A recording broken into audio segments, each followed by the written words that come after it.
Hello guys, welcome to Study IS. Today we will be covering Yojana. Okay, so in this Yojana we will cover June edition जो कि technology के ऊपर है। जैसा कि हम सब जानते हैं कि कोविड-19 पेंडेमिक के दौरान टेक्नोलॉजी ने किस तरीके से public policy execution, policy making इस सब में हेल्प किया है। साथ ही साथ ग्राउंड लेवल पर कनेक्ट किस तरीके से बढ़ा है और आज कितनी इंपॉर्टेंस है, इस सब का हम होलिस्टिक कवरेज लेंगे एक तरीके से और एक्सट्रैक्ट करेंगे वो पॉइंट्स जो कि हमें डायरेक्टली हम यूपीएससी मेंस के एग्जामिनेशन में यूज कर सकते हैं। Okay, so before we begin, just subscribe to the Study IS if you have not done it yet. Okay, so these are the contents we will be reviewing today. Atmanirbhar Bharat, Technology as an Enabler, Industry 4.0, Atal Innovation Mission, Social Media and Digital Platform. These are first 6 topics that we will cover. Okay, so coming to the starting, that is Atmanirbhar Bharat. So as you already know, our Prime Minister gave a speech on 12th May 2020. On this day, he talked about the आत्मनिर्भर भारत। अब काफ़ी लोगों को ये confusion रहता है कि आत्मनिर्भर भारत मतलब क्या। दैट इज ऑब्वियसली अगर इसका इंग्लिश में अनुवाद करें तो that is simply self reliance, but what do we mean by self reliance is most important. Now self reliance का मतलब ऐसा नहीं कि हम ग्लोबलाइजेशन जो चल रहा है 1991 के बाद इंडिया में जो ग्लोबलाइजेशन देखा गया, एलपीजी रिफॉर्म्स आए, हम उसको रिवर्ट नहीं कर रहे हैं, हम रिवर्स में नहीं जा रहे हैं। That is we are not deglobalising your our self. ऐसा नहीं हम चाइना से सिंपल या फिर यूएसए से या फिर जो ग्लोबल सप्लाई चेन है उससे अपने आप को दूर कर रहे हैं, ऐसा नहीं। But it means that we are making globalisation but being self reliant in the sense that we will be competing in the globalised world. Okay, इसका मतलब कि हम ग्लोबलाइजेशन का सपोर्ट करेंगे, साथ ही साथ हम अपने आप में ऐसी कैपेबिलिटी डेवलप करेंगे कि हम खुद एक ऐसे वर्ल्ड जो कि हम मानते हैं कि एक है, दैट इज ग्लोबलाइज्ड वर्ल्ड है, उसमें हम अपने प्रोडक्ट्स को लॉन्च कर सकें, अपने लोकल प्रोडक्ट्स को स्ट्रेंथन कर सकें। ऐसे ही हमने जैसे एंशियंट इंडियन सिविलाइजेशन में एक कॉन्सेप्ट होता है कि वासुदेव कुटुंबकम, that is world as one, the world is one. So इस कॉन्सेप्ट को भी हम स्ट्रेंथन करेंगे यहाँ पर। ओके, फिर यहाँ पर आत्मनिर्भर भारत में जैसे जब भी आपसे ये क्वेश्चन पूछ जाएगा, ये क्वेश्चन पूछने के चांसेस ज़्यादा हो जाते हैं GS2 में और GS3 में, इन दोनों पेपर्स में से किसी में भी पूछा जा सकता है। तो दिस डायग्राम और what we thinks is the 5 pillars of the self reliant, that is Atmanirbhar Bharat. ये 5 पिलर्स आपको मेंशन करने ही करने हैं। तो इन सारे 5 पिलर्स को हम एक एक करके देखते हैं। तो सबसे पहला है कि इकोनॉमी। ये 5 पिलर्स क्या है? ये 5 पिलर्स ये बताना चाह रहे हैं कि किस किस बेसिस पर हम आत्मनिर्भर बन सकते हैं। तो किस बेसिस पे बन सकते हैं? तो पहला आ गया कि इकोनॉमी, हमको इकोनॉमी स्ट्रेंथन करनी पड़ेगी। अब इकोनॉमी किस तरीके से? इकोनॉमी तो बहुत तरीके से हो सकती है। तो इसमें ये बोला गया कि quantum jump not incremental changes, we need to ensure our quantum jump. अब क्वांटम और इंक्रीमेंटल क्या होता है ये हम समझते हैं। देखिए, मान लीजिए आप सीढ़ी चढ़ रहे हैं, ये मैंने यहाँ पे सीढ़ी बना दी। तो जब आप सीढ़ी चढ़ते हो तो आप या तो एक सीढ़ी चढ़ोगे या 2 सीढ़ी चढ़ोगे। ऐसा नहीं होगा आप कि 1.5 सीढ़ी चढ़ जाओ। ठीक है, इसका मतलब क्या? आप स्टेप वाइज पूरा का पूरा एक स्टेप कवर कर रहे हो।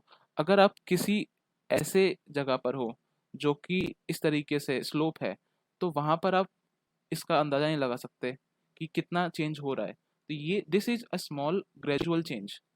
if you are increasing in this way, then it is a small gradual change. But if you are making a jump, that is quantum jump, that means step wise. तो अभी हमको क्या जरूरत है? अभी हमको एक क्वांटम जंप की जरूरत है कि एक पूरा स्टेप क्लियर करें, उसके बाद सीधा एक बड़ा स्टेप मारें, ना कि धीरे धीरे चेंज लाएं। तो right now what we need is we need a quantum jump, not a incremental jump. ठीक है, तो इसका मतलब इकोनॉमी से ये था कि हमको अभी क्वांटम जंप की जरूरत है, सिर्फ इंक्रीमेंटल चेंजेस से अब काम नहीं चलेगा। इसका मतलब क्या? स्ट्रक्चरल रिफॉर्म लाओ, इकोनॉमिक रिफॉर्म लाओ, ऐसे ऐसे रिफॉर्म्स लाओ जो कि पूरा का पूरा रेवोल्यूशनलाइज कर दें। जिस तरीके 1991 में क्या हुआ था, एलपीजी लाया गया था, तो एक तरीके से क्वांटम जंप आया था हमारी इकोनॉमी में। ऐसे ही क्वांटम जंप्स की जरूरत है, ये बोलते हैं। साथ ही साथ इंफ्रास्ट्रक्चर क्रिएट करने की बहुत जरूरत है। इंफ्रास्ट्रक्चर में क्या आता है? तो इंफ्रास्ट्रक्चर में आपका रेलवेज आएगा, रोड आएगा, आपके हाईवेज आएंगे, आपका ब्रिजेस आएंगे, आपका जो infrastructure in the sea ocean है, सी पोर्ट्स हैं, ये सारी चीज़ें। तो अभी हमको क्या चाहिए? अभी हमको इस तरीके की इंफ्रास्ट्रक्चर चाहिए that represents modern India, which will be covering all the modern technology as well as it is representing modern India. आज की जरूरतों के हिसाब से हम ऐसी टेक्नोलॉजी प्रोवाइड कर सके, that infrastructure concept we need. Okay, तो I think this is clear. Coming to the system, so another topic is system technology, जिस टॉपिक के ऊपर ये पूरी योजना based, that is technology driven. हमारा जो सिस्टम होगा, जैसे मान लीजिए हम बात करते हैं कोई भी एक चैंपियन पोर्टल लॉन्च किया गया एमएसएमई, मिनिस्ट्री ऑफ एमएसएमई के द्वारा, तो वो हमारा जो पूरा सिस्टम है वो इस तरीके से हो कि that should be technology driven. जो ओल्ड क्या चलता था कि भाई पेपरों पे सारा काम हो रहा है, पेपरों पे जब काम होता है तो सारी चीज़ें उतनी स्लो, इफेक्टिव और एफिशिएंट नहीं हो पाती हैं, स्लो रह जाती हैं। तो उसके लिए हमको क्या चाहिए, हमको टेक्नोलॉजी का यूज़ करना है ताकि हम पॉलिसी मेकिंग, हमारा सिस्टम जो रहे वो टेक्नोलॉजी ड्रिवन हो, जिससे इफिशिएंट हम कर सकें, इफेक्टिव कर सकें, और ग्राउंड लेवल पर जो भी सुविधाएं हैं हम वो प्रोवाइड कर सके। तो that is the need of the hour. Another thing that is demography. We already know India के पास जो अभी डेमोग्राफी है, डेमोग्राफी का मतलब ये है कि मान लीजिए आप अभी जो ज़्यादातर लोग इसको सुन रहे हैं वो 25 एज के आसपास होंगे, 5 साल ऊपर 5 साल नीचे, इससे ज़्यादा नहीं होंगे। तो आज का जो यूथ है, हमारे पास यूथ की जो कैपेबिलिटी है ये काफ़ी ज़्यादा है। हमारे पास जो वर्किंग कैपिटल, वर्किंग ह्यूमंस हैं, ह्यूमन रिसोर्स है, इसका जो परसेंटेज है with respect to those who are dependent on others, मतलब क्या कि जो लोग इंडिपेंडेंट वर्किंग एज में हैं और जो लोग वर्किंग एज में नहीं हैं, उसमें हमारे पास क्या है, वर्किंग वाले लोग बहुत ज़्यादा हैं। तो that is the concept is called demographic dividend. तो जब हमारे पास इतना ज़्यादा है, बाकी देशों के रिस्पेक्ट में हमारे पास ये बहुत ज़्यादा है, तो जब हमारे पास ये चीज़ ज़्यादा है तो हमको इसको यूज़ करना है। तो ये बोल रहे हैं कि वाइब्रेंट डेमोग्राफी, जो हमारे ह्यूमन रिसोर्स को हम यूज़ कर सके, जो कि लार्जेस्ट डेमोक्रेसी के लिए बेनिफिशियल हो। ठीक है, so we have to use our demographic dividend for what, for the benefit of the largest democracy that is India. Okay, now the important thing to be noted here is demand. अब demand कैसे concept आया, देखो ऐसा है कि जब कोविड-19 pandemic आया तो लॉकडाउन लगा काफ़ी सारे देशों में। तो जब लॉकडाउन लगा तो जो ग्लोबल सप्लाई चेन है, सप्लाई चेन क्या होगा कि जो किसी इंसान से हम ले रहे हैं, ठीक है, मान लीजिए ये सेलर है, ओके, और ये है कंज्यूमर। तो जब ये सामान यहाँ से यहाँ तक पहुँच रहा है तो बीच में काफ़ी सारे लोग इसमें से पैसा लेते हैं, कुछ गवर्नमेंट टैक्स लेती हैं, कुछ लोग अपना बेनिफिट बीच में से लेते हैं, इस तरीके से सब पहुँचता है। तो ये जो पूरी ग्लोबल सप्लाई चेन है ये अभी टूट चुकी है, बर्बाद, मतलब एकदम खराब हो चुकी है, इसकी सिचुएशन बहुत खराब है। तो अब ऐसी सिचुएशन में क्या है कि क्योंकि ग्लोबल सप्लाई चेन कम हो चुकी है, साथ ही साथ डिमांड है, यहाँ पे डिमांड भी चली गई है, तो सप्लाई और डिमांड, ठीक है, ये दोनों के दोनों अभी कम है। तो सारे स्टेक होल्डर्स कौन होंगे कि जो इंसान इन सारे चीज़ों में लगा हुआ था, मान लीजिए गवर्नमेंट टैक्स ले रही तो गवर्नमेंट यहाँ पे एक स्टेक होल्डर हो गई, बीच में कोई इंसान कुछ खा रहा था, सेलर हो गया, कंज्यूमर हो गया, ये सारे के सारे स्टेक होल्डर्स हैं, तो सबका नुकसान यहाँ पर हुआ है। तो इस वजह से जो डिमांड है यहाँ पर बहुत कम है। अब इंडिया की पॉपुलेशन आप देखोगे तो इंडिया में जो डिमांड है ये बहुत बड़ा मार्केट है इंडिया, तो India can generate a huge amount of demand. Now we have to understand this concept very well कि क्योंकि इंडिया डिमांड जनरेट कर सकता है तो बाहर के लोग आपके मार्केट को कैप्चर कर सकते हैं। तो हमको डिमांड चाहिए जो क्या करे, full utilisation and power of demand and supply. हमको डिमांड का भी फुल यूज़ करना, मतलब अपनी डिमांड का बहुत अच्छे से यूज़ करना है, और अपना जो सप्लाई चेन है, अपनी तरफ से सप्लाई चेन है उसको यूज़ करना है। तो यहाँ पर आपको डिमांड बढ़ानी है, आपको सप्लाई चेन बढ़ानी है, इस तरीके से आपको आगे बढ़ना है। तो अगर आप इन 5 पिलर्स पे काम करते हो, that is economy, infrastructure, system, demography and demand, so you can be a आत्मनिर्भर भारत। तो that is the concept lies here. ठीक है, अब ये कैसे होगा, तो ये कैसे होगा कि पैकेज ऑफ 20 लाख करोड़ आपको दे दिया गया है, that is almost 10% of GDP. अब देखो इस पे काफ़ी सारे डिबेट्स आते रहते हैं द हिंदू में और काफ़ी अलग अलग न्यूज़पेपर्स में कि ये 20% एक्जैक्टली कितना है, एक्जैक्टली हमको उस समय नहीं पढ़ना है, but we have to understand this concept is कि जो 20 लाख करोड़ दिए हैं ये एक तरीके से फिजिकल स्टिमुलस दिया गया है। फिजिकल स्टिमुलस क्या हुआ, फिजिकल मतलब एक तरीके से आप समझ लीजिए पैसा। अब वो पैसा मार्केट में डाला जा रहा है, जब पैसा मार्केट में डाला जाएगा तो क्या होगा, मार्केट में लोगों के पास पैसा आएगा। मान लीजिए आपको, आपके पास अभी 1 रुपये है, मैंने उस 1 रुपये को हटा के आपको सीधा 1 लाख दे दिया, तो पहले आप जितना कुछ खरीद रहे थे उससे आप ज़्यादा खरीदोगे। ठीक है, साथ ही साथ यहाँ पे मैंने लोन देने की कैपेबिलिटी है जो गवर्नमेंट की वो बढ़ जाएगी।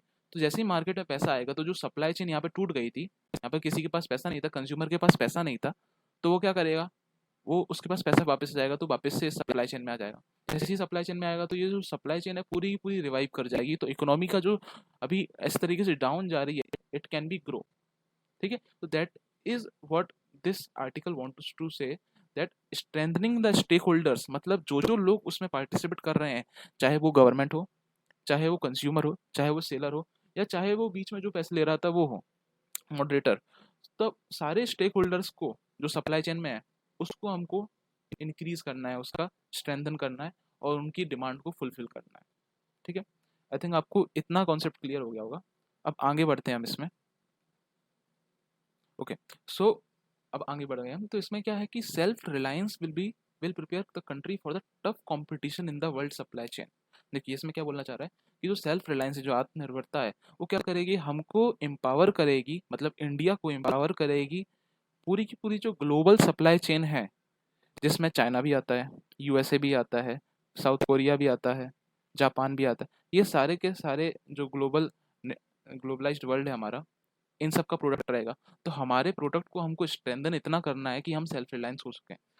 Self reliance will prepare our country. साथ ही साथ it will not increase the efficiency, ये सिर्फ एफिशिएंसी ही नहीं बढ़ाएगी, it will not only increase the efficiency but also ensure quality. जैसे कि एक जमाने में बोला जाता कि जो चाइना का प्रोडक्ट आता है, ये चाइना का प्रोडक्ट बहुत बेकार है, बट आज हम नहीं देखते ये चीज़। क्यों? क्योंकि कुछ कुछ चाइनीज प्रोडक्ट आप देखिए उतने ही दामों में, मतलब कम प्राइस में, they are providing a good quality product, good features.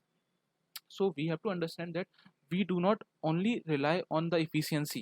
जल्दी जल्दी प्रोडक्ट बनाने से ही नहीं, quantity is only not important but the quality of the important as well is important. For example apple, अब एप्पल की क्वालिटी का लोग आज भी लोहा मानते हैं, तो इसका मतलब क्या है, हमको इफिशियंसी के लिए इफिशियंसी भी लानी है साथ साथ, और साथ साथ अपनी जो क्वालिटी है ये भी इंश्योर करना है। इसके लिए एक मंत्र दिया जाता है। क्या मंत्र दिया कि गो लोकल, मतलब कि आप लोग लोकल प्रोडक्ट्स खरीदिए। अब देखिए ये चीज़ हम समझने की कोशिश करते हैं कि किस तरीके से लोकल प्रोडक्ट अगर हम खरीदेंगे तो हम आत्मनिर्भर बन सकते हैं। मतलब अगर हम सिर्फ एक छोटा सा इनिशिएटिव लें कि हम लोकल प्रोडक्ट्स खरीदें, तो उससे किस तरीके से पूरे पूरे नेशन की जीडीपी वगैरह में फर्क पड़ सकता है, हम देखते हैं।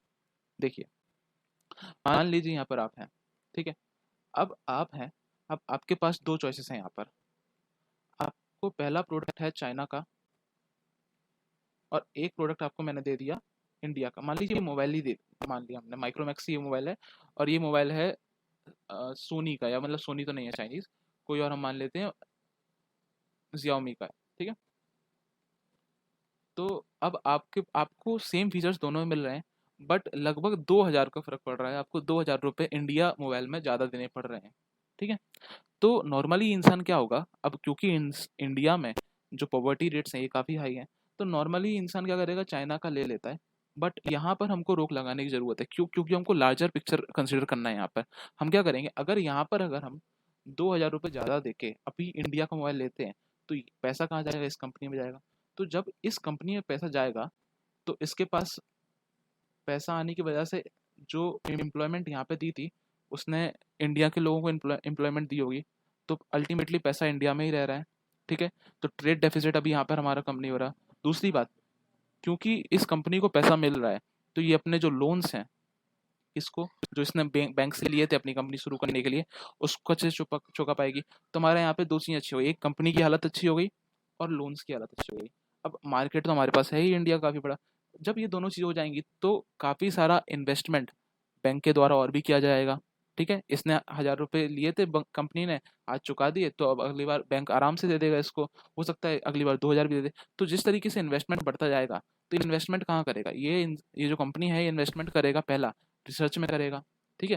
फिर दूसरा अपना नए नए प्रोडक्ट्स खरीदेगा, नई नई चीज़ें खरीदेगा, नए नए लोग हायर करेगा, तो फिर से यहाँ पे एम्प्लॉयमेंट बढ़ रही है, रिसर्च हो रही है, और अपना एक नया प्रोडक्ट बना पाए, ठीक है।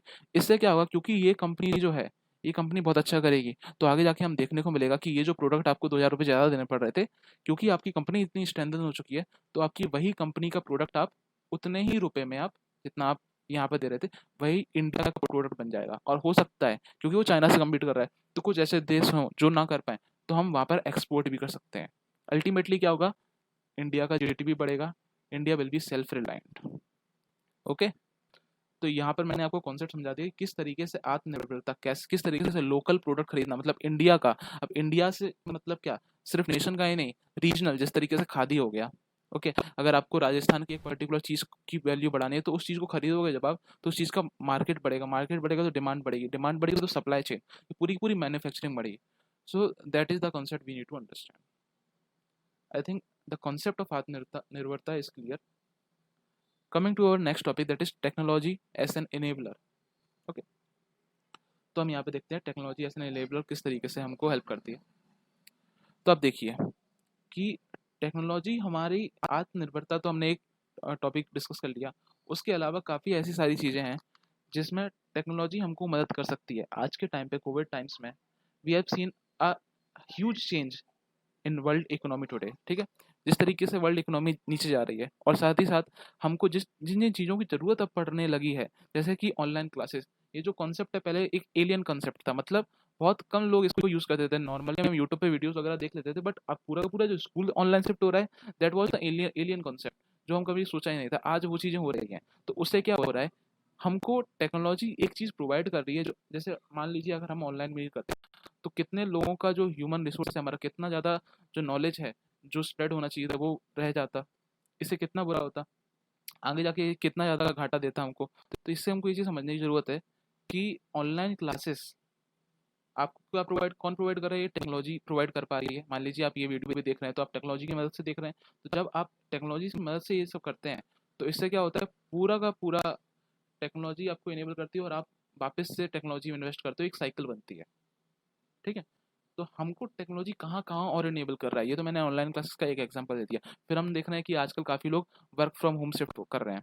वर्क फ्रॉम होम में क्या है कि भाई जो काम वो ऑफिस में जाके करते थे, अब वो अपने घर पे जाके करेंगे। पहले हम क्लास में जाके पढ़ाते थे और अब हम घर पे बैठ के पढ़ाएँगे या कुछ और भी काम। तो यहाँ पर अब ऐसा हो रहा है कि लोग प्रेफ़र कर रहे हैं इसी चीज़ को। मान लीजिए पहले एक इंसान 1 किलोमीटर या 2 किलोमीटर दूर जाके कुछ काम करता था। अब क्योंकि सेम काम वो वहीं से कर पा रहा है और सेम क्वालिटी अगर डिलीवर कर पाता है, कुछ-कुछ चीज़ें ऑब्वियसली नहीं हो सकती, बट नॉर्मली अगर हम चीज़ें देखें, तो वो अगर हो पा रही हैं, तो वो इंसान क्या करेगा, अगर कोविड-19 खत्म भी हो जाता है, पैंडेमिक खत्म भी, लॉकडाउन तो खत्म ही हो गया है, पर फिर भी ये सारी चीज़ें खत्म हो जाती हैं, उसके बाद भी वो इंसान प्रेफ़र करेगा क्या, कि वर्क फ्रॉम होम। तो उसमें कहाँ किस चीज़ की इम्पोर्टेंस है? Obviously technology. टेक्नोलॉजी हमको इतनी सारी चीज़ों का इनेबलिंग एनवायरनमेंट देता है। ठीक है? मास प्रोडक्शन ऑफ पीपी, जैसे कि आज हमने देखा था, आप लोगों ने ये चीज़ न्यूज़ सुनी होगी कि पहले इंडिया में जो पीपी क्या है? ये ऐसे इक्विपमेंट्स होते हैं जो जो डॉक्टर्स वगैरह पहनते हैं ताकि उनको इन्फेक्शन ना हो, ठीक है? तो ऐसे इक्विपमेंट्स को बनाने में पहले इंडिया कुछ नहीं, ज़्यादा नहीं था, पर एक जैसे ही कोविड आया तो हमने अपनी कैपेबिलिटी को इम्प्रूव किया। कैपेबिलिटी को इम्प्रूव करने के बाद हमको क्या समझ में आया कि मास प्रोडक्शन हमने करने लगे और आज हम एक्सपोर्ट भी कर सकते हैं, इतनी पावर है हमारे पास और कर भी रहे हैं। तो इसका कॉन्सेप्ट क्या है कि टेक्नोलॉजी की मदद से ही तो हम ये कर पाए ना। तो टेक्नोलॉजी हमारे लिए क्या साबित हो रही है, यहाँ पे इनेबलर साबित हो रही है, ठीक है? Now coming to the AI enabled research, आपने सुना होगा कि काफ़ी सारी चीज़ें यहाँ पे रिसर्च वगैरह चल रही है, आईसीएमआर, आईसीएआर, ये काफ़ी सारे रिसर्च कर रहे हैं किस वजह से, ताकि कैसे ना कैसे करके हम एक तरीके से वैक्सीन बना सकें या कुछ सॉल्यूशन ला सकें। तो उसमें जो आर्टिफिशियल इंटेलिजेंस है that is playing a big role here, okay. और अभी तो मैं सिर्फ कोविड-19 स्पेसिफिक बात कर रहा हूँ, बाकी भी अगर आप नॉर्मली भी देखो तो AI is just revolutionalising our world, okay. इसमें आगे एक चैप्टर भी है तो वो भी हम डिस्कस करेंगे। फिर हम बात करते हैं पेमेंट की। तो पहले आप देखते होंगे कि सारी जो पेमेंट है ये ऑफलाइन होती थी, कैश में होती थी, बट क्योंकि ऑनलाइन पेमेंट 2016 में हमारा डिमोनेटाइजेशन हुआ था, 2016 के बाद हमने क्या देखा, एक तरीके से ह्यूज इम्पैक्ट देखा है किसका, पेमेंट का, जो ऑनलाइन शिफ्ट हो गई है। तो यहाँ पर आपको टेक्नोलॉजी इसमें एनईएफटी आता है, आरटीजीएस आता है, ये सिस्टम आते हैं, फिर यूपीआई सिस्टम आता है, अब तो यूपीआई 2.0 भी आता है। तो भीम ऐप के जरिए आप आराम से चीज़ों को भेज सकते हो। तो ये सारे कॉन्सेप्ट यहाँ पे डिस्कस किए गए हैं। फिर सस्टेनेबल डेवलपमेंट लाने के लिए, ऑब्वियसली सस्टेनेबल डेवलपमेंट लाने के लिए टेक्नोलॉजी एक बहुत बड़ी इनेबलर है, ठीक है?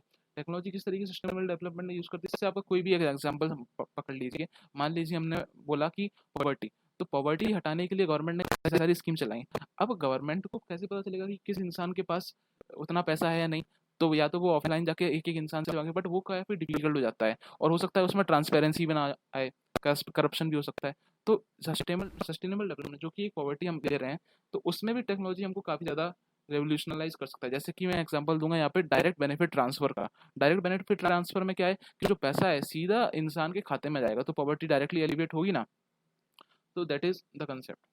Coming to the save lives, obviously Aarogya Setu app जैसे कि हम बोले हैं, तो इस तरीके से काफ़ी तरीके से टेक्नोलॉजी हमको आज सेव कर रही है लाइफ हमारी। जैसे मान लीजिए हम कभी पहाड़ पे चढ़ रहे हैं, अब नॉर्मल लोग काफ़ी सिंपल चले जाते थे, पहाड़ पे चढ़े, उसमें काफ़ी सारे लाइफ का डेथ भी हो सकता था। बट आज क्या है, आज हम टेक्नोलॉजी की मदद से जाते हैं। मान लीजिए हेल्थ इशू हो गए, तो हेल्थ इशू पहले क्या होता था कि नॉर्मल वैद्य वगैरह के पास जाते थे और जो घरेलू उपचार है वो करते थे, बट उससे उतना सही नहीं हो सकते। बट आज क्या है, हम आज हम टेक्नोलॉजी मदद से जो हेल्थ बेनिफिट है ये अवेल कर पा रहे हैं। साथ ही साथ हमारा जो इंडियन सिस्टम ऑफ मेडिसिन है इसको भी टेक्नोलॉजिकल बूस्ट दे रहे हैं, हम अपनी लाइफ्स को भी सेव कर रहे हैं। ओके। वेदर प्रिडिक्शन, जैसे किसी जगह पर केरला के कोस्ट पे बाढ़ आ गई थी, हमको क्योंकि चीज़ों के बारे में थोड़ा पता, तो हम पहले से कुछ कुछ जगह पे ऐसे अभी साइक्लोन अम्फान आया, तो हमको पता होगा कि वेस्ट बंगाल में काफ़ी सारी चीज़ें ऐसी कर ली गई थी पहले से, ताकि काफ़ी लोगों को एवैक्यूएट करा दिया। तो ये कैसे कर पाए हम? क्योंकि हमारे पास एक आईएमडी है, इंडियन मेट्रोलॉजिकल डिपार्टमेंट, तो उसने वेदर प्रिडिक्शन करके हमको बताया, राइट।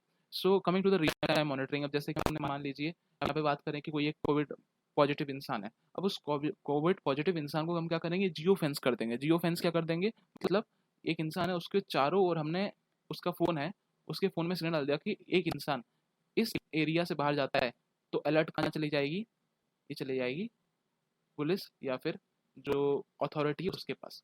तो हम यहाँ पे मॉनिटरिंग भी कर सकते हैं।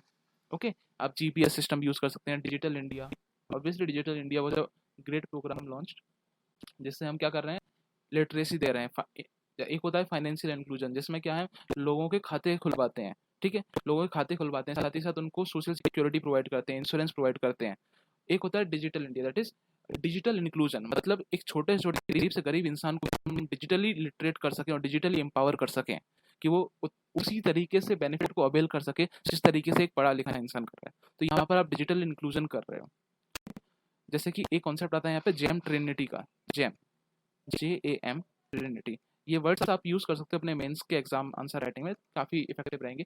तो यहाँ पे जेम का मतलब क्या है, तो जेम से देखोगे आप, J is for Jandhan, Jandhan account, that is financial inclusion. ज़्यादा से ज़्यादा लोगों के फाइनेंशियल इंक्लूजन हो, ज़्यादा से ज़्यादा लोगों के खाते खुलवाओ। क्यों? क्योंकि जैसे ही उन लोगों का खाता खुलेगा, तो वो लोग राइट उस सिस्टम में आ जाएंगे। जी, तो हम बात कर रहे थे आधार के बारे में। हमने देख लिया जनधन अकाउंट, कि ज़्यादा से ज़्यादा लोगों का हम खाता खुल पाएंगे। फिर हम बात करते हैं आधार की, कि किस तरीके से आधार कार्ड के जरिए हम पर्टिकुलर इंसान को पहचान सकते हैं कि किस इंसान का आधार कार्ड है, उसे डायरेक्ट बेनिफिट ट्रांसफ़र की सुविधा उपलब्ध करा सकते हैं। फिर आता है मोबाइल, कि हर एक को डिजिटल लिटरेसी दी जाए, मोबाइल अवेलेबल किया जाए, एम्पावर किया जाए, वो बात है। ई गवर्नेंस, जिस तरीके के ऐप लॉन्च हो रहे हैं, IRCTC हम ले लें, उमंग ऐप ले लें, अलग अलग ऐप्स हैं, तो ई गवर्नेंस में भी हमको काफ़ी है वो मिलती है important। तो coming to the health care में भी, जैसे कि हम बात करें कि आपने सुना होगा किस तरीके से वेंटिलेटर्स की ज़रूरत है, ठीक है, तो these are nothing but technology. इसमें आप ऐप्स को भी इंक्लूड कर सकते हैं, ठीक है, साथ ही साथ सारी की सारी जो हेल्थ फैसिलिटी की होती हैं, हाइब्रिड मशीन्स भी होती हैं कुछ, सारी मशीन्स वगैरह को आप इंक्लूड कर सकते हो। तो किस तरीके से टेक्नोलॉजी आपके लिए काफ़ी ज़्यादा इंपॉर्टेंस दे रही है, काफ़ी ज़्यादा बेनिफिशियल साबित हो रही है कोविड के टाइम में। ओके, तो कोविड और कुछ मैं और एग्जांपल्स देना चाहूँगा, जैसे कि आपने सुना होगा ब्लॉकचेन टेक्नोलॉजी के बारे में। ओके, तो ब्लॉकचेन टेक्नोलॉजी में क्या होता है, आप देखते हैं। ब्लॉकचेन टेक्नोलॉजी में क्या होता है, मान लीजिए एक इंसान है, उसने अपना डेटा दिया, और वो डेटा जो है एक ब्लॉक में सेव हो जाएगा।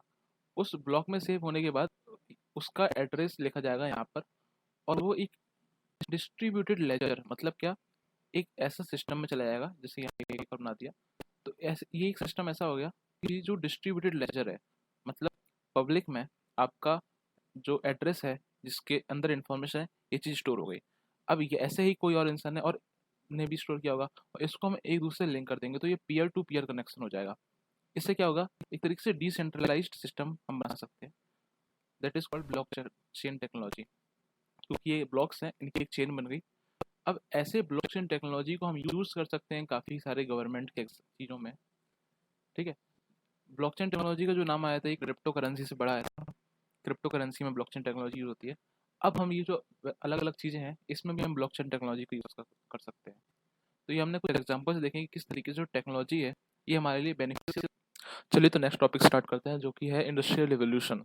ठीक, इंडस्ट्रियल रिवोल्यूशन 4 फेज में हो रखा है। जो आज चल रहा है, दैट इज इंडस्ट्रियल 4.0, जो कि हमारा नेक्स्ट टॉपिक है। तो इसके लिए हम क्या देखेंगे, हम शुरू से देखते हैं कि इंडस्ट्रियल रिवोल्यूशन किस तरीके से स्टार्ट हुए, और चारों में क्या क्या ऐसी चीज़ें हैं जिन्होंने इन चारों चीज़ों में अंतर लाया। ठीक है, तो जब भी हम किसी रेवोल्यूशन की बात करते हैं, हम एक तरीके से वो चीज़, उस चीज़ को मानते हैं कि जो एक तरीके से कंप्लीट चेंज कर दे हमें। तो इंडस्ट्रियल 1.0, ठीक है, जो कि आया था 1784 के आसपास, ये समय था इनलाइटमेंट का। जैसे ही इनलाइटमेंट आया यूरोप में, लोगों ने क्या किया, साइंटिफिक थिंकिंग डेवलप करना स्टार्ट कर दिया। जैसे ही लोग साइंस ओरिएंट हो गए, उन्होंने मशीन्स बनाना स्टार्ट कर दिए, बड़ी बड़ी मशीन लगी। पहले लोग क्या करते थे, पहले मान लीजिए एक ऐसी पॉकेट हो गई, ठीक है, एक ये पॉकेट हो गई, ऐसी छोटी छोटे पॉकेट्स में अलग अलग जगह काम करते थे। जैसे ही इंडस्ट्रियल रिवॉल्यूशन आया, इसका मतलब क्या, कुछ ऐसी चीज़ें बन गई जैसे मैकेनाइज्ड, अपने मशीन बना ली, स्टीम इंजन बन गया, ठीक है, वेविंग बन गया। पहले एक इंसान हाथ से बुन रहा है, हैंडलूमिंग कर रहा है, बट फिर अब क्या किया उन्होंने, वीविंग लूम बना लिया। इन सारी चीज़ों की वजह से क्या हुआ कि एक बड़ा ऐसा कारखाना बना, जिसको हमने बोला इंडस्ट्री, ये है एक इंडस्ट्री। इसके अंदर जो छोटे छोटे थे सारे के सारे, ये सारे के सारे आ गए, लोग आ गए जो पॉकेट्स में थे। तो इसको हमने क्या कर दिया, एक पूरे को इंक्लूड कर दिया एक जगह पर, जिसको बोला गया इंडस्ट्री, और यहाँ से सामान बनने लगा, एक बड़ी पब्लिक को सर्व करने लगा। जब ऐसी चीज़ होने लगी तो हमको पता है कि अगर ज़्यादा सामान बनेगा एक जगह पर, तो वहाँ पर प्रॉफिट भी बढ़ जाएगी। तो अगर प्रॉफिट बढ़ेगी तो यहाँ पर क्या हुआ, यहाँ पर इन लोगों को फ़ायदा होने लगा। क्यों? क्योंकि ये सामान बेचते थे बाहर और पैसा लाते थे अंदर। तो इनके एक्सपोर्ट्स जो थे ये बहुत बढ़ गए, और फिर क्या हो गया, इम्पोर्ट्स, इम्पोर्ट्स इनके कम हो गए। पैसे कहाँ जाने लगा, पैसा इन्फ्लो होने लगा यहाँ पर। तो इसी चीज़ की वजह से कॉलोनियल रेस शुरू हो गई, किस में, यूरोपियन नेशंस में, कि कौन किस कंट्री को सबसे पहले हथियाएगा और वहाँ पर अपना एक्सपोर्ट करेगा, और वहाँ से इम्पोर्ट एकदम कम करके पैसे अंदर लेगा। तो ये था इंडस्ट्रियल 1.0, जिसमें हमने समझा कि 1784 में किस तरीके से इंडस्ट्रियल रिवॉल्यूशन 1.0 ने काम किया। फिर क्या हुआ, उस समय के बाद 1870s के अराउंड क्या हुआ, हमने मास प्रोडक्शन स्टार्ट कर दिया। अब मास प्रोडक्शन किस तरीके से हुआ, उस समय पर दो लोग थे, निकोला टेस्ला और एडिशन। इन दोनों में काफ़ी, आप इस दोनों की डॉक्यूमेंट्री भी देखेंगे, इन दोनों की काफ़ी सी डॉक्यूमेंट्री है। इन दोनों ने क्या किया, एक तरीके से ऑल्टरनेटिंग करंट यहाँ पे ला दिया। ठीक है, करंट बन चुका था, बट मोस्ट इंपॉर्टेंट क्या हुआ कि करंट को ये लोग ज़्यादा दूर तक भेज नहीं पाते थे, क्योंकि वो डायरेक्ट करंट था। डायरेक्ट करंट ज़्यादा दूर तक भेज नहीं सकते। जैसे ही ऑल्टरनेटिंग करंट यहाँ पे बनाया गया, ऑल्टरनेटिंग करंट क्या दूर दूर तक भेजने लगा, तो क्या है, एक जगह हो गई प्रोडक्शन, जहाँ पे करंट का प्रोडक्शन होगा, इलेक्ट्रिसिटी का प्रोडक्शन होगा, और फिर उसको दूर तक हम भेज सकेंगे।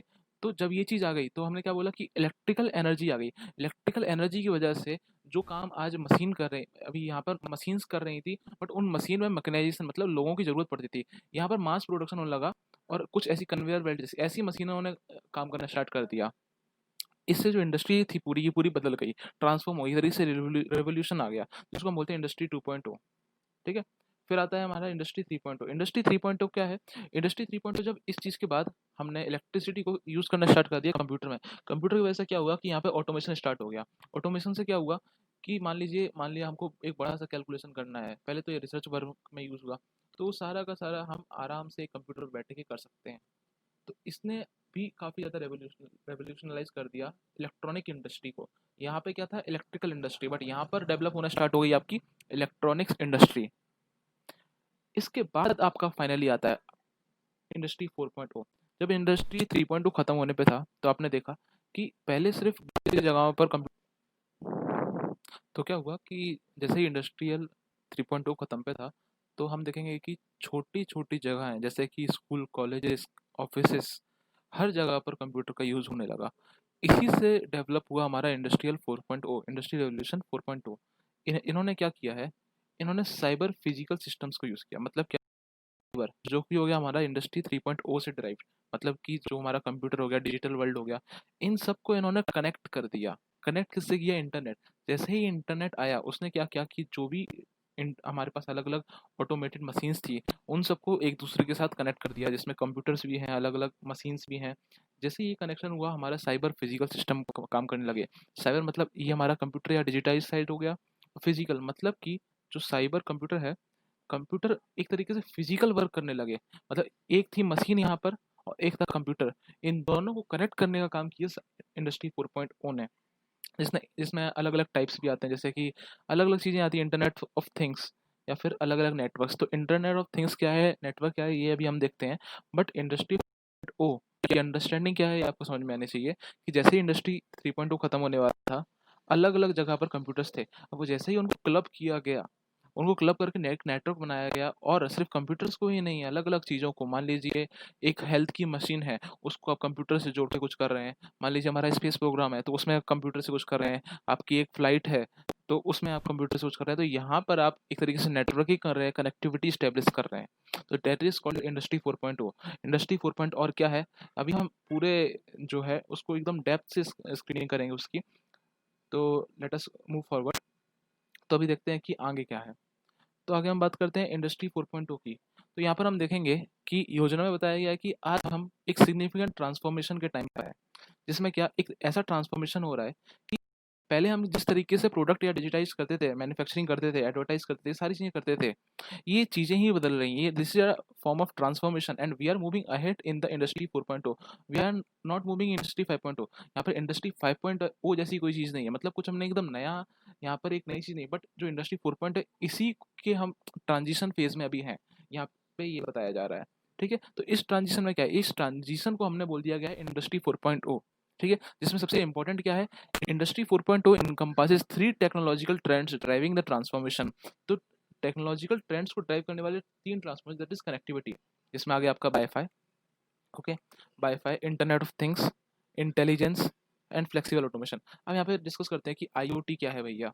आईओटी हम जो इतना बार बात कर रहे हैं, तो आईओटी क्या है।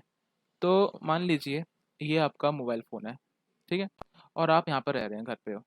तो जब आपको घर पे आपको काफ़ी सारे इलेक्ट्रिकल अप्लायंसेस हैं, उन सारे, जैसे कि मैं मान लूँ यहाँ पे टीवी है, यहाँ पे आपका कूलर है, यहाँ पे फैन है, तो there are an number of appliances here. So if you are able to connect these all three things with a single system that can be installed in your computer, that is called Internet of Things. That means the electrical appliances you are combining or connecting with a simple thing from the internet, क्योंकि एक network हो गया, तो एक ऐसा network जो इन सारे appliances को कनेक्ट कर दे, आपको बैठे बैठे आप यहाँ से अपने मोबाइल से ही अपने कूलर को ऑन कर सकें, गाड़ी चला सकें, ठीक है, आप अपनी टीवी को ऑन कर सके। जैसे कि टीवी वाला तो आ भी चुका है, रिमोट सेंसिंग आईआर आते हैं, Xiaomi के फ़ोन में मिलता है आपको। तो that is called internet of things. You are connecting the things with the help of internet on a single device, right?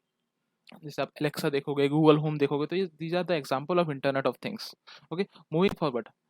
सो हम मूव आगे देखते हैं कि आगे क्या है, कि आगे बोला जाता है द फर्स्ट इंडस्ट्रियल रिवॉल्यूशन। जैसे मैंने सब बताया आपको कि इस तरीके से फर्स्ट रिवॉल्यूशन आया, तो यहाँ पर वही सारी बातें दोबारा से रिपीट की गई हैं। आप देखिए कि पहला जो रिवॉल्यूशन आया था, that Kemps with the advent of mechanism, steam power, water power, ये सारी चीज़ें आई। फिर उसके बाद सेकंड रिवॉल्यूशन आया, जिसने मास प्रोडक्शन स्टार्ट कर दिया। मास प्रोडक्शन किसकी वजह से? इलेक्ट्रिसिटी की मदद से किया भैया। फिर थर्ड रिवॉल्यूशन आया। थर्ड रिवॉल्यूशन में क्या किया? थर्ड रिवॉल्यूशन में एक ऐसी इंडस्ट्री, मतलब कंप्यूटर का जन्म हुआ, जिसने हमारे चीज़ों को सिस्टमाइज और ऑटोमेटेड कर दिया। फिर आता है हमारा फोर्थ रेवोल्यूशन, जिसने क्या किया, जो इलेक्ट्रॉनिक इंडस्ट्री थी, अब इसको हम एक साइबर फिजिकल सिस्टम, मतलब ऐसे कंप्यूटर्स जो हमारे फिजिकल वर्ल्ड में भी उतना ही इम्पैक्ट डाल सकें, इम्पैक्ट के साथ साथ वो चीज़ों को कर सकें, आर्टिफिशियल इंटेलिजेंस हो, रोबोट्स हो, ऐसी चीज़ों के साथ हमारा इंडस्ट्रियल 4.0 आता है। ठीक है, तो ये हमको बताता है कि डेटा की इंपॉर्टेंट, ऐसे बोला जाता है ना कि data is the new oil, तो डेटा एक्सचेंज की कितनी इंपॉर्टेंस है यहाँ पे ये बताया जा रहा है। फिर यहाँ पे कुछ एग्जांपल्स दे दिए गए हैं, जैसे कि इंटरनेट ऑफ थिंग्स जो मैंने बताया। फिर industrial important internet of things, जैसे कि मैंने अभी जो इंटरनेट ऑफ थिंग्स बताया, that is related to a home. अब यही चीज़ अगर हम इंडस्ट्री में करने लगे, तो कितना ज़्यादा ऑटोमेशन हो सकता है, कितनी किसी इंडस्ट्री को कंट्रोल कर सकते हो, कम लोग पड़ेगी। पर एक बात ये है कि लोगों की कम ज़रूरत पड़ रही है, बट यहाँ पर जो इंटेलिजेंस है, दैट इज़ मोर। तो जैसे कि कई बार ये भी डिबेट आता है कि अगर इंडस्ट्रियल इंटरनेट ऑफ थिंग आ गया, तो यहाँ पर जॉब चली जाएगी, पर इसको एक तरीके से ऐसे नहीं देख सकते। सिर्फ जॉब, हम ये कह सकते हैं कि जो जॉब है, ये चेंज हो जाएगी, जॉब जाएगी नहीं। मान लीजिए पहले आप एक छोटा सा काम कर रहे थे जो एक मैकेनाइज्ड था, अब उसको आप कंप्यूटर पर करने लगोगे। ठीक है, फिर अब बात करते हैं हम साइबर फिजिकल सिस्टम्स की। साइबर फिजिकल सिस्टम आ जाएंगे, स्मार्ट मैन्युफैक्चरिंग हो जाएगी। ठीक है, मैन्युफैक्चरिंग भी स्मार्ट होने लगेगी, फैक्ट्रीज हैं, एक तरीके से स्मार्ट फैक्ट्रीज खुलने लगेगी, जिसमें ऐसे सब इंटरनेट ऑफ थिंग्स और कंप्यूटर सब कुछ कंट्रोल होने लगेगा। क्लाउड कंप्यूटिंग क्या हुआ कि आपने कुछ एक इन्फॉर्मेशन ली, उस इन्फॉर्मेशन को आपने क्लाउड पे डाल दिया, अब उस इन्फॉर्मेशन को आप कहीं पर भी हो, कहीं से भी आप उसको एक्सेस कर सकते हो।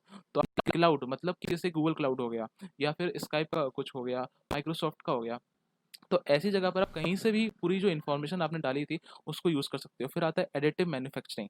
एडिटिव मैन्युफैक्चरिंग का मतलब यहाँ पे होता है 3D प्रिंटिंग। 3D प्रिंटिंग क्या होता है? मान लीजिए आपने सोचा कि मुझे एक मोबाइल बनाना है, अब उस मोबाइल का आपने कोड डाल दिया कि मुझे ऐसा ऐसा मोबाइल बनाना है, चौकोर चाहिए, ये साइज चाहिए, ये शेप चाहिए मुझे, और ये फीचर्स चाहिए, और उसने आपने कंप्यूटर में जाके एंटर दबा दिया।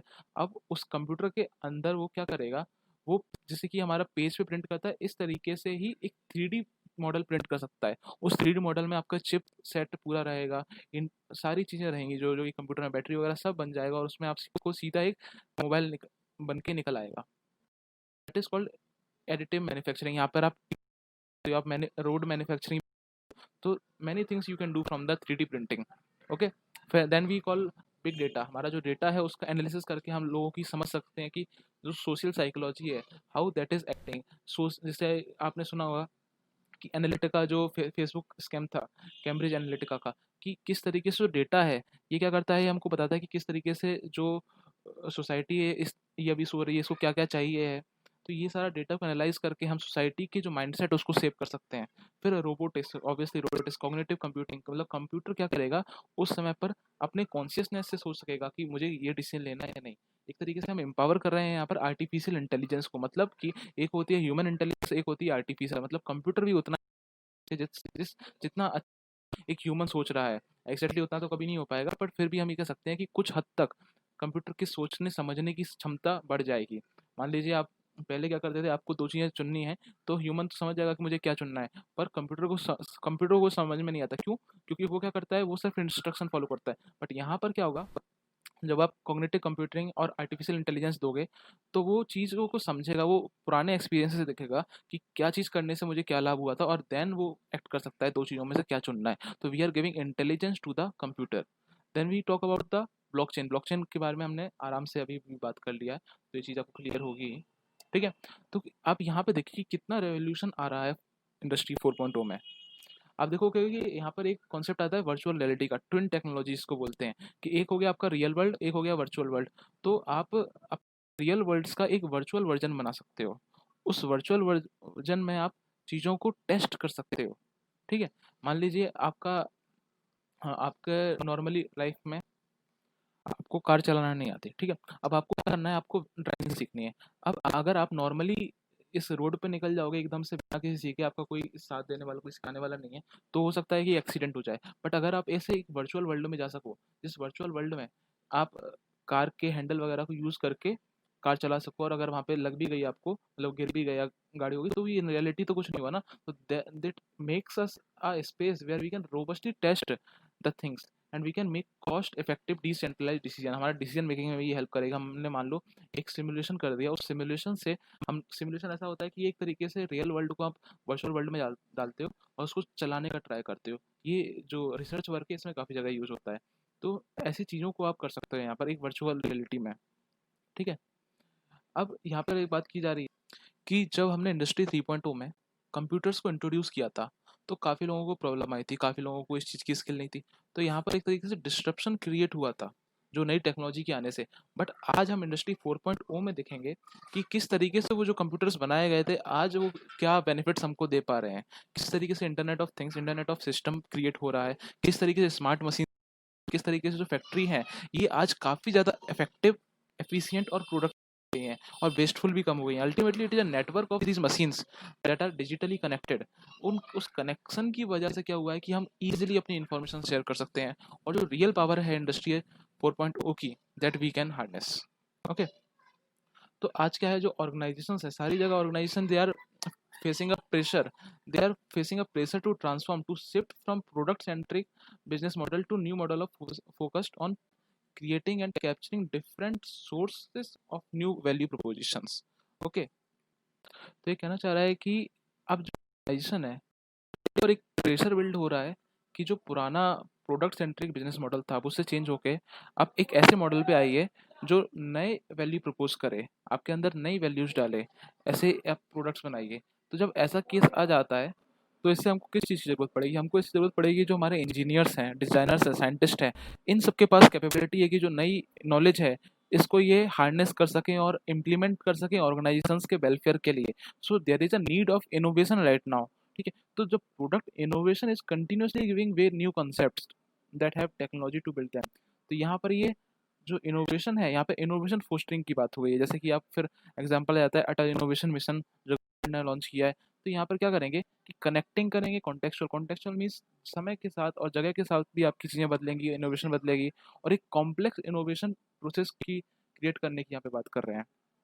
ठीक है, अब यहाँ पे ये बात की जा रही है कि जो इंडस्ट्रियल 4.0 रेवोल्यूशन है, ये ऐसा नहीं है कि कोविड-19 से पहले इम्पोर्टेंट था, ये अब कोविड-19 के बाद और भी ज़्यादा इम्पोर्टेंट हो जाता है। क्यों? क्योंकि जो वर्ल्ड है एक ऐसी सिचुएशन में आ गया है कि इसकी जो ग्लोबल सप्लाई चेन है ये पूरी तरीके से बदल चुकी है, सिचुएशन चेंज हो रही है। तो यहाँ पर क्या है कि जो मैन्युफैक्चरर्स हैं, कुछ लोगों का मैन्युफैक्चरिंग एकदम बंद हो गया है, कुछ लोग प्रॉब्लम फेस कर रहे हैं, क्राइसिस। तो यहाँ पर एक एग्जिस्टेंशियल थ्रेट आ गया है, मतलब कि उनकी जो दुकानें हैं आज बंद होने की। तो अब क्या चीज़ आती है, अब यहाँ पे चीज़ आती है कि भाई कैसे रिवाइव किया जाए। तो रिवाइव करने की अलग अलग स्टेजेस की यहाँ पे बात की गई है कि रिवाइव करने का सबसे पहला स्टेज हुआ कि सर्वाइवल, भाई पहले बच तो लो पेंडेमिक से। पेंडेमिक आया है, हमारा नुकसान हुआ है, इतना नुकसान ना हो जाए कि हमको बंद करना पड़ जाए दुकान। तो यहाँ पर सर्वाइवल की बात आएगी। सर्वाइवल में क्या करेंगे हम कि सबसे पहले अपना बेसिक इतना इंश्योर करेंगे कि हमारी दुकान बंद ना हो। फिर उसके बाद रिकवरी की, जो नुकसान हमारा हुआ था, हमारा जो भी नुकसान हुआ था उसको हम रिकवर कर लेंगे, ठीक है। फिर आता है business as usual in the post paradigm crisis, ठीक है। इसका मतलब पहले हम सर्वाइवल करेंगे, फिर उसके बाद रिकवरी करेंगे, जो भी हमारा नुकसान हुआ था उसको वापस से भरपाई करेंगे। फिर हमारा जो बिजनेस है ये एक नॉर्मल पैराडिगम, जो नया पोस्ट क्राइसिस पैराडिगम है उसके अकॉर्डिंग ही चलने लगेगा। That is the new normal. तो that is why the innovation is needed. Okay, so यहाँ पर ये बात की जाएगी, कोविड पेंडेमिक ने अनएक्सपेक्टेडली हिट किया है ऑब्वियसली। यहाँ पर काफ़ी ज़्यादा वर्कफोर्स का भी नुकसान हुआ है, 40 to 50% वर्कफोर्स का नुकसान हुआ है। They are unable to perform their activities on the site, ठीक है। बट यहाँ पर ऐसा है कि सिर्फ आप नेगेटिव वे में नहीं ले सकते। यहाँ पर कुछ ऐसे अगर आप इंफ्रास्ट्रक्चर क्रिएट करते हैं, यहाँ पे यही बात की गई है कि ये जो इंफ्रास्ट्रक्चर है, अब एक ऐसा इंफ्रास्ट्रक्चर चाहिए कि आप अगर ऐसे इंफ्रास्ट्रक्चर को क्रिएट करते हैं तो ये जो पुरानी चीज़ें आप इससे भी बेहतर जा सकते हैं। That will, you will turn a crisis into an opportunity, ठीक है। So the infrastructure is needed, digital tools are needed to make that happen. Okay, so industrial 4.0, industrial revolution is 4.0 is the key to that, right? तो यहाँ पे यही बात की कि connected worker technology to empower workers around safety. तो यहाँ पर आपने कनेक्टेड वर्कर टेक्नोलॉजी इंश्योर करने की ज़रूरत है। इससे क्या होगा कि जो वर्कर्स हैं हमारे, एक सेफ्टली, क्वालिटी और प्रोडक्टिविटी में काम कर सकें। इससे क्या होगा कि सेफ्टी भी इंश्योर होगी, हमारा जो प्रोडक्ट हम वर्क दे रहे हैं वो भी अच्छा होगा, प्रोडक्टिविटी भी ज़्यादा आएगी। तो हमारा जो वर्क है एक तरीके से जो पहले हो रहा था कोविड से पहले, उससे भी अच्छा हम कर सकते हैं। बट इसके लिए अगेन हमको क्या चाहिए, हमको इंफ्रास्ट्रक्चर क्रिएट करने की ज़रूरत है, हमको इनोवेशन क्रिएट करने की ज़रूरत है, आत्मनिर्भर बनने की ज़रूरत है। These all things that we have to consider. तो यहाँ पर एक चीज बात की गई है कि जो what most of us consider normal, that has already fundamentally splitted. इसका मतलब क्या कि जो हमको आज तक नॉर्मल लग रहा है, मतलब अभी भी हम इसको नॉर्मल कंसिडर कर रहे हैं, बट अब चीजें एकदम बदल चुकी हैं। अब मैन्युफैक्चरर्स जो जो इस नई चीज़ों को समझेंगे, ये लोग इंडस्ट्री 4.0 का यूज करेंगे and ultimately they will be benefited from this concept of industry 4.0। That is what the author और द राइटर वांट्स टू से हियर। ओके, तो यहाँ पर हमने इंडस्ट्री 4.0 जो है ये हमने पूरी तरीके से कंप्लीट कर लिया है। आप इसको पूरी तरीके से समझिए, और आपको कोई भी डाउट रह जाता है तो आप कमेंट सेक्शन में बताइए, हम इस डाउट को अगले क्लास में ले लेंगे। ओके, तो यहाँ पर हमारा इंडस्ट्री 4.0 भी खत्म होता है। फिर नेक्स्ट क्लास में जो हमारा कंटेंट गया था दैट वी विल डिस्कस। तो अगर आप यहाँ तक बने रहे हो तो thank you for watching this video. Okay, do like, do comment and do share this video, ताकि मैक्सिमम लोगों का बेनिफिट हो सके। ओके, और सब्सक्राइब करना तो भूलिएगा मत, और आप पढ़ते रहिए, ठीक है। Keep reading guys.